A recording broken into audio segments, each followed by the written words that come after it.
Hello students, फिर से आप सभी का स्वागत है हमारे क्लास अपॉन में। और मैं लेके आ गया हूँ मेरा अगला वीडियो जो कि है हाइट एंड डिस्टेंस पे। मैंने ट्रिग्नोमेट्री का केवल एक ही पार्ट अपलोड किया है और उससे पहले मैं भी उस पर वीडियो बना चुका हूँ, तो उस पर बार बार वीडियो बनाऊँ। इससे अच्छा मैंने सोचा कि मैं क्या करता हूँ, हाइट एंड डिस्टेंस पे वीडियो बनाता हूँ, यानी ऊंचाई और दूरी पे ट्रिग्नोमेट्री के। अगर आपने वीडियो नहीं देखे हैं तो लिंक डिस्क्रिप्शन पे है और आई बटन पे भी मैं उसे डाल दिया रहूँगा, आप चाहे तो उसे भी देख के सीख सकते हो।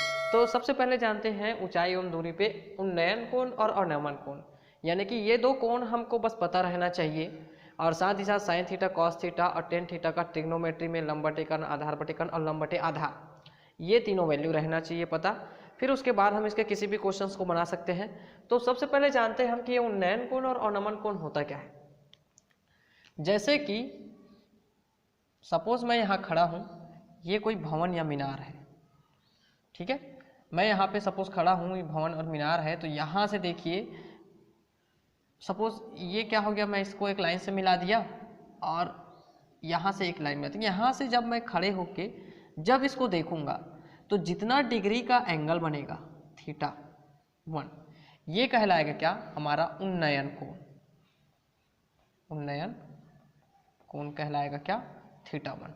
अब देखिए, अगर मैं इस मीनार के शिखर पे हूँ, ऊपर हूँ, और वहाँ से मैं यहाँ जमीन पर स्थित किसी व्यक्ति को देखता हूँ, तो वहाँ पे जो कोण बनता है उसको बोलते हैं थीटा 2। और यही क्या होता है, अवनमन कोण, नीचे की ओर बना कोण, इसी को बोलते हैं अवनमन कोण, जिसका मान है थीटा 2। अब यहाँ पे हम sine theta, cos theta, tan theta ये सब लगा सकते हैं। इसको हम ले लेंगे आधार, ये हो जाएगा आपका लंब और ये हो जाएगा कर्ण। यहीं पे थोड़ा सा बता देता हूँ मैं क्या क्या होता है। और यहाँ पे देखिए, साइन थीटा का होता है लंब बटे कर्ण, कॉस थीटा का होता है लंब बटे आधार, टेन थीटा का होता है लंब बटे कर्ण, आधार बटे कर्ण होता है इसका, आधार बटे कर्ण, लंब बटे कर्ण, आधार बटे कर्ण और लंब बटे आधार, ये हो जाएगा आपका मान। तो इसको हम लोग ऐसे याद रखते हैं, एल ए एल के ए, एक ट्रिक है, एल ए एल, एल से लंब, फिर आधार, फिर लंब, और कर्ण कर्ण और आधार, के ए। इससे आप साइन कॉस टेन का याद रख सकते हैं, सिंपल सा ट्रिक है। तो हम जो क्वेश्चंस करने वाले हैं वो अभी थोड़ा बेसिक्स के क्वेश्चन रहेंगे, इसके बाद नेक्स्ट वीडियो में थोड़ा टफ वाले क्वेश्चन बनाएंगे। तो सिंपल से क्वेश्चन मैंने क्या किया है, यहाँ पे क्वेश्चंस हम लोग जब लिखते थे तो बहुत सारा जगह तो क्वेश्चन नहीं खेल लेता था, तो मैंने क्या किया है, यहाँ पे क्वेश्चंस को ऐसे लिख लिए हैं और इसको पढ़ के हम क्या करेंगे, सॉल्व करेंगे। आप चाहिए तो चैप्टर नंबर 10 बुक खोलिए और वहाँ से देखिए इन क्वेश्चन को, बिल्कुल सेम टू सेम वही क्वेश्चंस हैं जो मैंने यहाँ पे लिखे हुए हैं और इन्हीं को पढ़ के ही मैं आगे क्वेश्चन को सॉल्व करूँगा।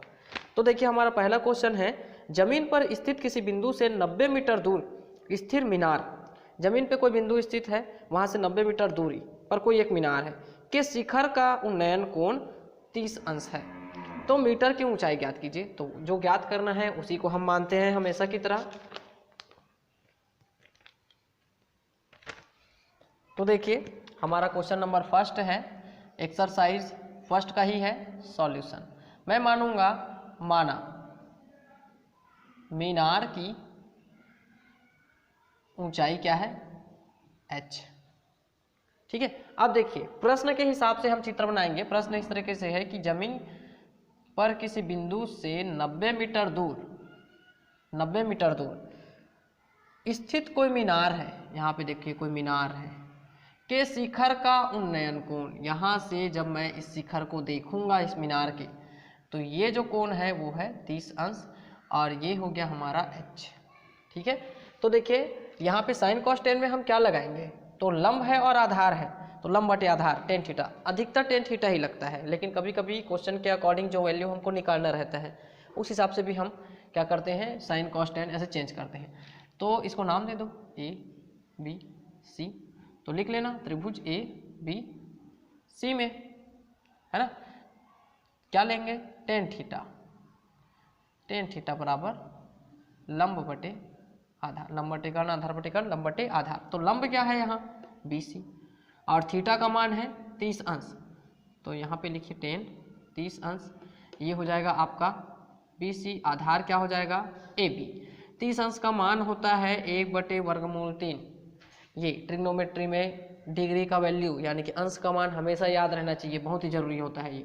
BC क्या है H है, AB का मान क्या है 90 है, आधार जो है वो क्या है 90 है। इधर त्रिज्या गुना कराइए, H का मान आ गया 90 गुना 1/√3।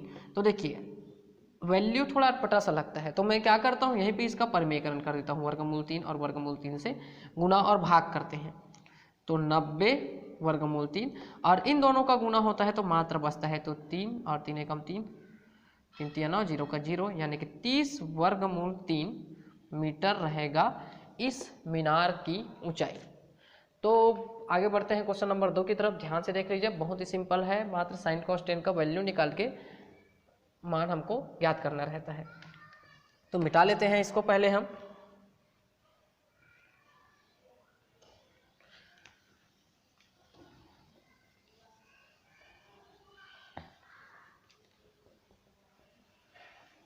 पूरा मिटा लेते हैं ताकि 2 क्वेश्चंस आ जाएं दोनों तरफ।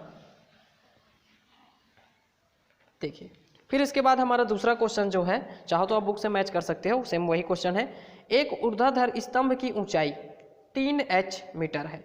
एक स्तंभ है जिसका ऊंचाई है 3h मीटर के पाद बिंदु से यानी कि उसके आधार से वर्गमूल 3h दूरी पर स्थित किसी बिंदु से स्तंभ के शिखर का उन्नयन कोण क्या हो जाएगा, उन्नयन कोण ज्ञात कीजिए। यानी कि ऊर्ध्वाधर स्तंभ है, सबसे पहले एक ऊर्ध्वाधर स्तंभ बना लेते हैं। सॉल्यूशन क्वेश्चन नंबर 2, जहाँ पे एक ऊर्ध्वाधर स्तंभ है जिसका ऊंचाई है 3h मीटर। अब बोलता है कि के पाद बिंदु से वर्गमूल 3h दूरी पर, यहाँ से वर्गमूल 3h दूरी पर, ठीक है, स्थित किसी बिंदु से स्तंभ के शिखर का, ये देखिए फिर वैसे ही चित्र बन रहा है, फिगर बन रहा है वैसे ही, तो क्या हो जाएगा, दूरी पर स्थित किसी बिंदु से स्तंभ के शिखर का उन्नयन कोण, यानी कि ये थीटा हमको निकालना है, ठीक है। फिर दिख रहा है, देखिए ये लंब है, ये आधार है, नाम दे दीजिए इसको A B C, ले लेना त्रिभुज A, हाँ मान लेते हैं थोड़ा सा, माना शिखर का उन्नयन कोण क्या है, थीटा है, तो थीटा हम ले लेते हैं। फिर अब लेते हैं त्रिभुज A B C से tan थीटा बराबर लंब बटे कर्ण आधार बटे कर्ण, लंब बटे आधार, तो BC बटे AB tan थीटा। PC का क्या मान है 3h वर्गमूल 3h, AB का मान h और h कैंसल, तो tan थीटा बराबर मिल जाएगा 3/√3।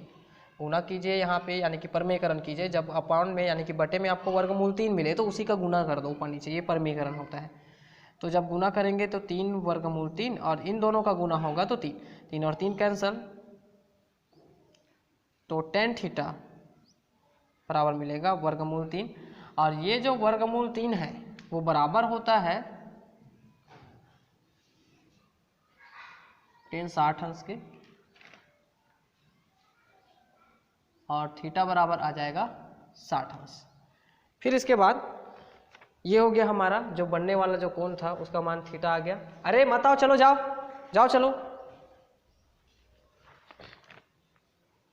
फिर इसके बाद है क्वेश्चन नंबर 3, एक पतंग भूमि से 60 मीटर ऊंचाई पर उड़ रही है। जमीन से 60 मीटर की ऊंचाई पर क्या है, पतंग उड़ रहा है। क्वेश्चन बनाते जाते हैं इसी के अकॉर्डिंग। क्वेश्चन नंबर 3, एक पतंग है ऐसा 60 मीटर की ऊंचाई पर क्या हो रहा है, उड़ रहा है, ठीक है। पतंग है 60 मीटर की ऊंचाई पर उड़ रहा है जमीन के किसी बिंदु से, ठीक है। पतंग पे लगी डोरी भूमि से एक बिंदु पर खूंटी से बंधी हुई है। भूमि के साथ डोरी का झुकाव 30 अंश है। यह मानकर कि डोरी पूर्णतः तनी हुई है, उसकी लंबाई ज्ञात कीजिए। अब देखिए ये 60 मीटर की ऊंचाई पे तो उड़ रहा है, यहीं कहीं कोई बिंदु है जहां से ये बिल्कुल ऐसा तना हुआ है, देखो पतंग ऐसे उड़ता है तिरछा और ऐसा उड़ रहा है, और यहाँ पे जो झुकाव है वो है 30 अंश, और हमें इसकी लंबाई इस जो डोरी की लंबाई है एल ज्ञात करना है, इसी को एल मान लिए हम। तो हम लेके चलेंगे, माना डोरी की लंबाई एल मीटर है, मीटर लेके चलेंगे। तो देखिए यहाँ पे हमको दिया है कर्ण और लंब तो यहाँ साइन थीटा का वैल्यू निकालेंगे हम। तो नाम दे दो इसको ए बी सी, त्रिभुज ए बी सी से क्या हो जाएगा, साइन थीटा बराबर लंब बटे कर्ण। तो लंब क्या है आपका बी सी, कर्ण क्या है ए सी, साइन थीटा का मान क्या है 30 अंश। तो साइन 30 अंश, बी सी का क्या मान है 60 और ए सी का मान क्या है एल। 30 अंश का मान होता है 1/2, 60 बटे एल। तो क्या कीजिए, एल का इधर तिर्यक गुना कराइए, 2 का इधर कराइए, तो एल बराबर मिलेगा 60 गुना 2 और ये हो जाएगा 120 मीटर की दूरी पर क्या है ये स्थित है। तो मिटा लेते हैं, फिर इसको आगे बढ़ते हैं फिर क्वेश्चन नंबर 4 की तरफ। तो ये बिल्कुल सिंपल क्वेश्चंस है। इसके बाद के जो अगला वीडियो रहेगा उसमें बहुत ही टफ क्वेश्चंस को हम क्या करेंगे, सॉल्व करेंगे।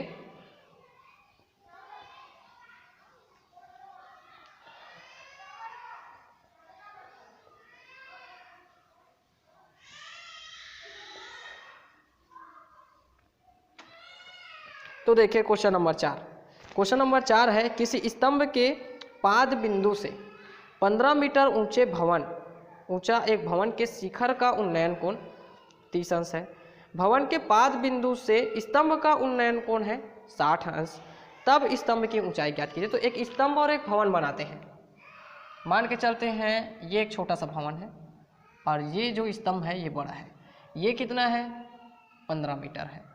फिर क्या बोलते हैं, देखिए स्तंभ के पाद बिंदु से भवन का जो उन्नयन कोण है, इन दोनों के बीच की दूरी जो भी होगी वो देखेंगे बाद में। तो यहाँ से देखिए जो कोण बनेगा वो है 30 अंश। फिर उसके बाद देखिए भवन के पाद बिंदु से स्तंभ का उन्नयन कोण 60 अंश है और हमको ऊंचाई ज्ञात करना है, स्तंभ की ऊंचाई h मान लेते हैं। नाम दे दो इसको A B C D। तो सबसे पहले लेके मानेंगे हम, माना स्तंभ की ऊंचाई क्या है h है, ठीक है। अब इसके बाद देखिए त्रिभुज A B C से ABC से हमको क्या निकालना है, यहाँ पे साइन थीटा टेन थीटा का मान निकालते हैं। टेन थीटा बराबर क्या हो जाएगा, लंब बटे आधार, लंब बटे कर्ण, आधार बटे कर्ण, हाँ लंब बटे आधार हो जाएगा। तो लंब क्या है आपका BC, आधार क्या है AC, AC को वैसे ही रहने देना। टेन थीटा, थीटा का मान क्या है ABC में ABC, यानी कि यहाँ पे थीटा का मान क्या है 60 अंश है, 60 अंश। BC H है, AC को वैसे ही रहने देना 60 अंश, यानी कि वर्गमूल 3 H AC और AC का तिर्यक गुना इधर करा देना और वर्गमूल 3 को इधर ले आना। तो AC बराबर H बटे वर्गमूल 3, समीकरण 1 मान के इसको रखना। आगे बढ़ते हैं, जहाँ पे मैं एक और त्रिभुज लूँगा जो कि क्या है ACD, त्रिभुज ACD से देखते हैं आंसर आता है कि नहीं। तो यहाँ पे भी वही ले लेते हैं हम टेन थीटा। तो टेन थीटा जब लेंगे तो ये हो जाएगा लंब बटे कर्ण, आधार बटे कर्ण, लंब बटे आधार। तो लंब क्या है यहाँ पे AD और आधार सेम टू सेम AC है। अब देखिए टेन थीटा यानी कि 30 अंश है यहाँ पे, तो लिख देंगे यहाँ पे 30 अंश। AD का मान है 15 और AC हमको पता नहीं है और इसका मान होता है 1/वर्गमूल 3, 15 बटे AC। तो AC का इधर तिर्यक गुना कराना, वर्गमूल 3 का इधर कराना। तो AC बराबर 15 वर्गमूल 3 हमको मिल जाएगा। देखिए दोनों एक बराबर है, समीकरण 1 और 2 से ऐसे लिख लेते हैं, समीकरण 1 व 2 से देखते हैं क्या आंसर आएगा। तो 1 और 2 से यानी कि H बटे वर्गमूल 3, 15 वर्गमूल 3 इस तरीके से। तो तिर्यक गुना करा दो वर्गमूल 3 का, तो h बराबर 15 वर्गमूल 3 गुना वर्गमूल 3 यानी कि 3 आ जाएगा यहाँ पे, 15 गुना 3 और 15 तिया 45 मीटर हो जाएगा किसकी, शिखर की ऊंचाई, स्तंभ की ऊंचाई, सॉरी स्तंभ की ऊंचाई 45 मीटर प्राप्त हुई। तो आई होप स्टूडेंट्स आपको हमारा ये वीडियो अच्छा लगा हो। वीडियो अच्छा लगा तो चैनल को सब्सक्राइब करना, हमें कमेंट करना, टॉपिक सजेस्ट करना जिस टॉपिक पे हम वीडियो अपलोड करें, आपके चॉइस के हिसाब से ही हम वीडियो अपलोड करेंगे। तो मैं मिलता हूँ आपको अगले वीडियो में।